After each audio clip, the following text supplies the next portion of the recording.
Samoa has announced their squad for the 2025 Pacific Championships. Let's take a look through the guys they've selected and have a talk about it. So the Samoa squad includes Ata Mariota, Benaya Aiwelu, Blaze Talangi, Brian Toto, Chanel Harris-Tavita, Dean Mariner, Francis Molo, Isaac Tango, Jerome Luai, Jaden Sewer, Jazz Tavanga, Jeremiah Nanai, Josh Papali'i, Junior Barlow, Lycan King Tongia, Murray Talangi, Payne Haas, Roger Tuivasa-Sheck, Simi Sasangi, Taylor May, and Terrell May. So for me, this is a fairly interesting looking squad. Compared to last year's squad they brought over to England, they've at least been able to upgrade slightly. Starting with the forwards, Terrell May is of course included after a great individual season with the Tigers. He'll be huge for offloads. He's joined by the likes of Molo, Papali'i, Sasangi, and Barlow, and now Payne Haas. They've got so much size and speed to start games, and a lot more available in rotation this time around as well. My issue with the pack last year was that it lacked a little bit of energy, and I think they focused too much on just trying to force offloads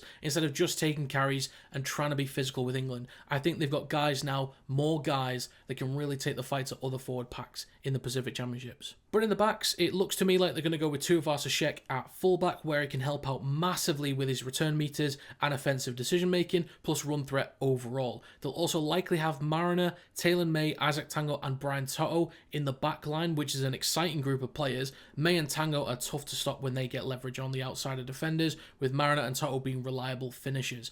That's my assumption for who starts, but Murray Talangi could easily get in over Mariner, although he has been reliable for the Broncos all season and has just won a grand final as well, scoring 2 tries if I remember correctly. But the halves should include Luai at 7. I imagine that he gets in for every single game, even though they do have some options to rotate with, which I'll go through now. Luai was the most valuable player for Samoa last year. When they didn't have much going for them, he was the guy to give them a spark. If Samoa want more stability in the halves, to kind of free up Luai, let him focus on the run game, they'll go with Harris-Tavita. If they want to focus more on speed and run threat, they can go with Blaze Talangi, who's matured and improved massively as the season's gone on for him for the Panthers. But if they want a slight mix of maybe run threat and a short-range kicking game, I think King Tonga is a solid option.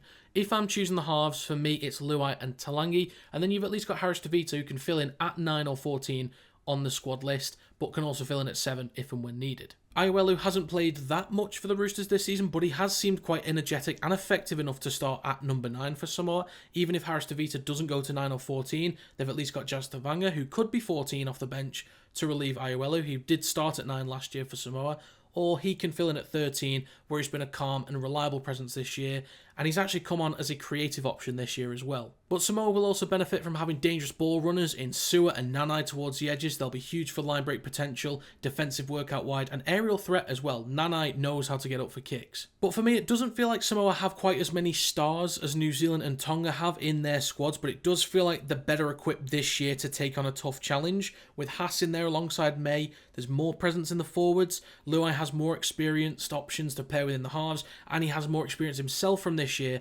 as a number 7 and leading a team around, and the back line looks more threatening this time as well. Whatever combination they have in the spine, it could take some getting used to, but they certainly are not lacking for pace and flair.